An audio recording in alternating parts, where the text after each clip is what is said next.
నమస్తే, welcome to our channel. Yuvagalam పాదయాత్రలో భాగంగా ఆనాడు యువ నాయకులు లోకేష్ గారు మిషన్ రాయలసీమ పేరుతోటి సీమ సర్వతోముఖాభివృద్ధి సాధించేందుకు ముందుకెళ్తామని హామీ ఇచ్చారు. అందులో భాగంగానే హైకోర్టు బెంచ్ కర్నూలు తరలించడానికి కూటమి ప్రభుత్వం శరవేగంగా ముందడుగులేస్తుంది. అందులో భాగంగానే లోకాయుక్త అలాగే మానవ హక్కుల కమిషన్ ఇప్పటికీ అక్కడ ఉన్నాయి. అక్కడి నుంచి ఎక్కడికి తరలించమని గౌరవ సీఎం చంద్రబాబు నాయుడు గారు స్పష్టం చేశారు. ఇదే అంశం మనతో మాట్లాడడానికి సీనియర్ జర్నలిస్ట్ డివి శ్రీనివాస్ గారు మనతో ఉన్నారు. ఆయన అడిగి మరిన్ని విషయాలు డిస్కస్ చేద్దాం. సార్ నమస్కారం. నమస్తే. మిషన్ రాయలసీమ అంటే ఏంటి? లోకేష్ గారు ఏ విషయాలపై ఆయన ముందుకెళ్ళాలనుకుంటున్నారు? ఆయన ప్రణాళికలు ఏంటి? ఈరోజు శాసనసభలో ముఖ్యమంత్రి చంద్రబాబు మాట్లాడుతూ మరోసారి మిషన్ రాయలసీమను గుర్తు చేశారు. ఎందుకంటే యువగళం పాదయాత్రలో లోకేష్ బాబు తెలుగుదేశం పార్టీ ఒక ప్రణాళిక రిలీజ్ చేసింది.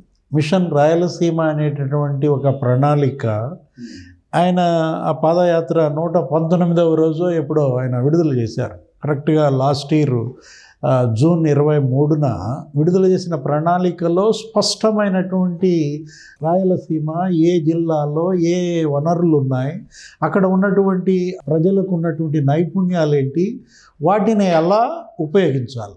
ఎందుకంటే రాళ్లసీమగా ఇవాళ రాయలసీమ అనేక మంది పాలకులు అక్కడి నుంచి సీఎంలైనా కూడా నిర్లక్ష్యానికి గురైన పరిస్థితి. ఎందుకంటే ఇవాళ కృష్ణానది నుంచి నీటిని తీసుకువెళ్ళడం, ఇప్పుడు గోదావరి నీటిని రాయలసీమకి మళ్లించటం, అదొక పెద్ద నదుల అనుసంధానం, ఒక బృహత్ ప్రణాళిక.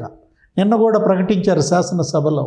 ఏది పోలవరం ఇవాళ ప్రాజెక్ట్ కంప్లీట్ చేయడం ద్వారా అక్కడి నుంచి నీళ్ళని నాగార్జున సాగర్ కృష్ణా డెల్టాకు తీసుకురావడం, అక్కడ ఆదా అయినటువంటి నీటిని ఏది నాగార్జున సాగర్లో మనం పోలవరం నీటినేమో కుడి కాలువ ద్వారా తీసుకొచ్చి అక్కడ ఒక రిజర్వాయర్ కట్టడం, వైకుంఠపురం దగ్గరికి తీసుకురావడం, వైకుంఠపురం దగ్గర నుంచి ఎత్తిపోతల ద్వారా మనం బొల్లాపల్లి రిజర్వాయర్కి, అక్కడి నుంచి బనకచెర్ల, అంటే బనకచెర్లకు తీసుకువెళ్ళినట్లయితే ఇంకా నీకు అక్కడ మొత్తం రాయలసీమకి గోదావరి జలాలు. ఎందుకంటే ప్రతి ఏడాది నీకు గోదావరిలో ఫ్లడ్, నీకు వేల క్యూసెక్కుల నీరు వృధాగా సముద్రంలో పడుతుంది.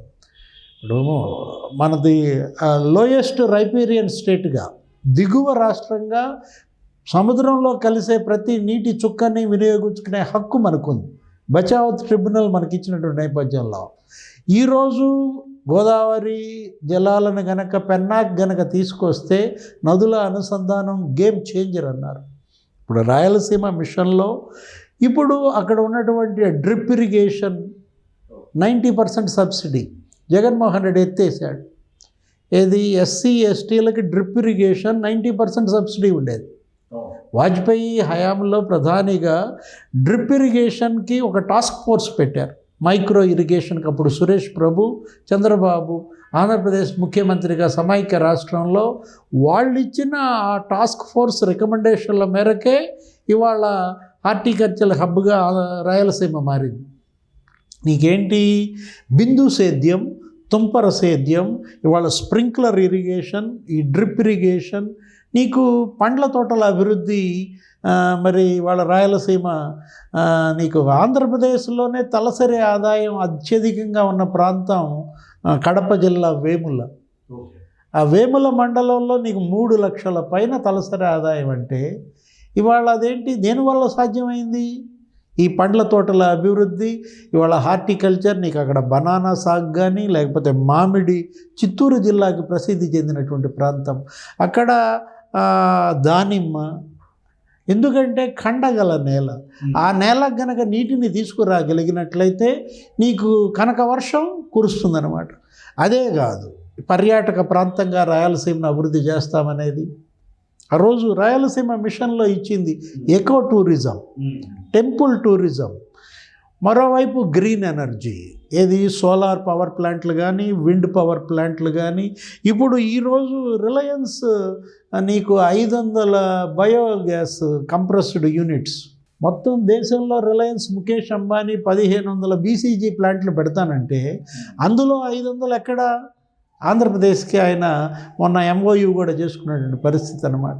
అనంత అంబానీ ఆ పెళ్ళికి వెళ్ళిన సందర్భంగా ఆ రోజు చంద్రబాబు, డిప్యూటీ సీఎం పవన్ కళ్యాణ్, లోకేష్తో చర్చలు అన్నమాట. నీకు 65,000 కోట్ల పెట్టుబడులు, నెక్స్ట్ 2.5 లక్షల మందికి ఉపాధి ఈ బీసీజీ ప్లాంట్స్ ద్వారా అన్నమాట. వాటిల్లో అత్యధిక భాగం రాయలసీమకు రాబోతున్నాయి. నీకు ఆ టెంపుల్ టూరిజం కనుక నీకు అభివృద్ధి చెందినట్లయితే అటు తిరుమల, తిరుపతి, పరమ పవిత్ర పుణ్యక్షేత్రాలన్నీ రాయలసీమలోనే ఉన్నాయి. శ్రీశైలం, ఏది నీకు కర్ణాటక నుంచి పర్యాటకులు భక్తులు నీకు వేలాదిగా తరలి వస్తుంటారు. ఒక్క తిరుపతికి అసలు దేశం మొత్తం, ప్రపంచ నలుమూల నుంచి వస్తారు. రోజుకి 60,000 70,000 మంది అక్కడ దర్శనం జరుగుతూ ఉంటుందన్నమాట. అటు తిరుపతి, అటు శ్రీశైలం, కాణిపాకం, తర్వాత మహానంది, అనేక పుణ్యక్షేత్రాలన్నింటినీ కలుపుతూ టెంపుల్ టూరిజం కనుక అభివృద్ధి చెందినట్లయితే అటు పర్యాటకం, ఇటు ఆధ్యాత్మికం, అదేవిధంగా ఎకో టూరిజం అన్నమాట. ఎంతో చూడ చక్కని దృశ్యాలు ఉన్నటువంటి ప్రాంతాలు, ప్రకృతి రమణీయ ప్రదేశాలు, అక్కడ ఉన్నటువంటి ఆ గండికోట రిజర్వాయర్ మొన్న కూడా చెప్పారన్నమాట. అక్కడ టూరిజం అభివృద్ధికి మరి ప్రత్యేకమైనటువంటి ప్లాన్ తీసుకుంటున్నామని, అక్కడ హార్స్లీ హిల్స్ కానీ వీటన్నిటి ద్వారా అటు వ్యవసాయం, ఇటు హార్టికల్చర్ ఉద్యాన రంగం, మరోవైపు పర్యాటక రంగం, ఇంకోవైపు ఈ రెన్యూవబుల్ ఎనర్జీ ప్లాంట్స్ అన్నమాట. ఏది ఇటు సోలార్ లేకపోతే విండ్ పవర్, ఇటు మరోవైపు ఈ biogas compressed units BCG units అన్నమాట. వీటన్నిటి ద్వారా కనుక అభివృద్ధి చెందినట్లయితే ఇక రతనాల సీమ అవుతుందన్నమాట.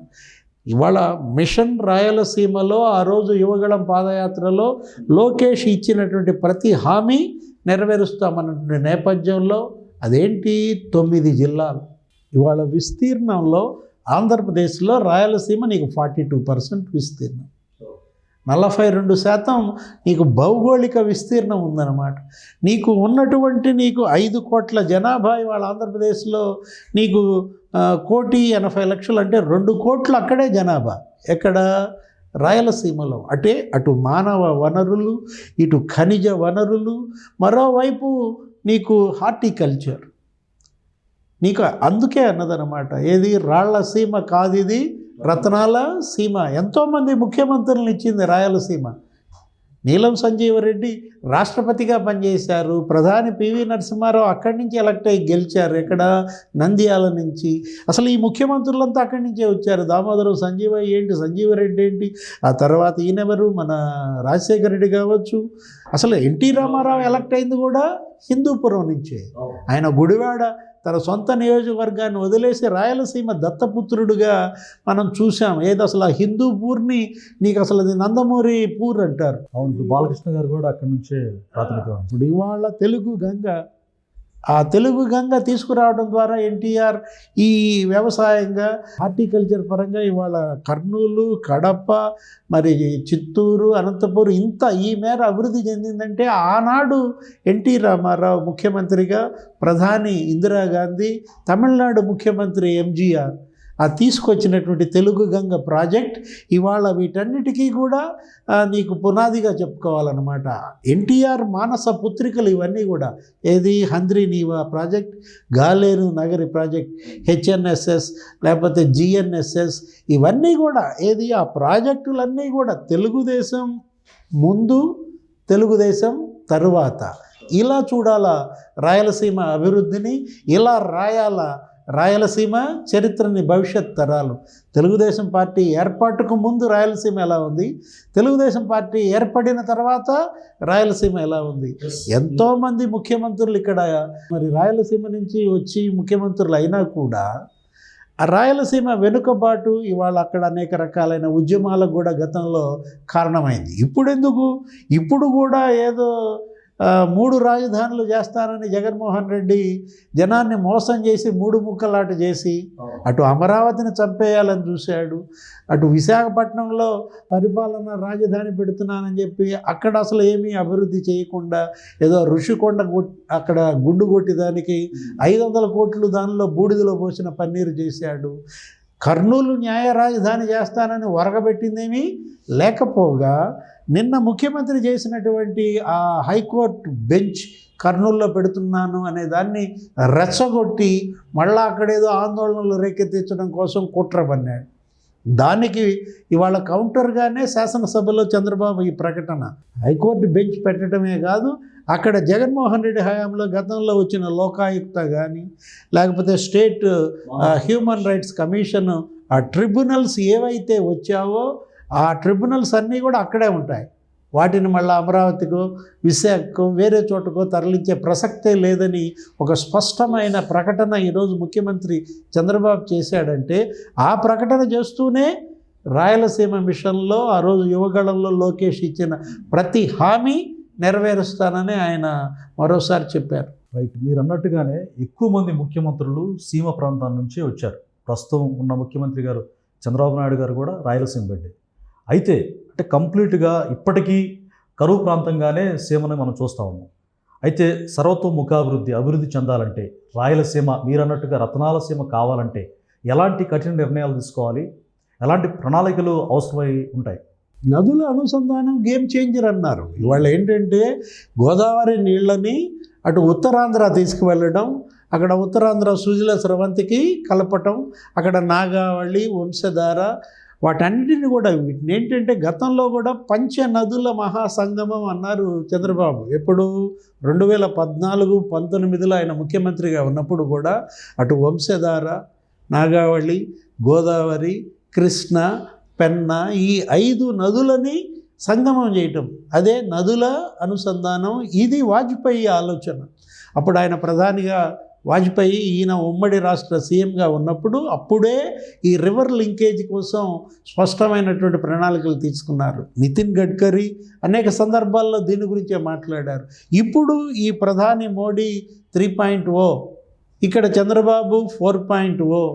ఈ సందర్భంలో చంద్రబాబు ఈ తెలుగుదేశం జనసేన ఎంపీల బలంపైనే మోడీ ప్రభుత్వం ఆధారపడి ఉన్న నేపథ్యంలో ఏపీ ఏది కోరితే అది మోడీ ప్రభుత్వం చేస్తున్న నేపథ్యంలో నదుల అనుసంధానం, ఇప్పుడు మనం అనుకున్నటువంటి ఆ గోదావరి జలాల్ని బనకచెర్ల తీసుకువెళ్ళే ప్రాజెక్టు దగ్గర 65,000 కోట్లు అవుతుంది. దానికే మొన్న ఢిల్లీ వెళ్ళి నిర్మలా సీతారామన్ కూడా కలిసి ముఖ్యమంత్రి చంద్రబాబు ఆ ప్రణాళికకి కేంద్రం యొక్క ఆమోదం కోరడం, వాళ్ళు సుముఖంగా ఉండడం, ఇదంతా కూడా సాధ్యం కనుక అయినట్లయితే నీకు నిజంగానే రాయలసీమ ఇవాళ కరువు కాటకాల నుంచి విముక్తి. నమస్తే.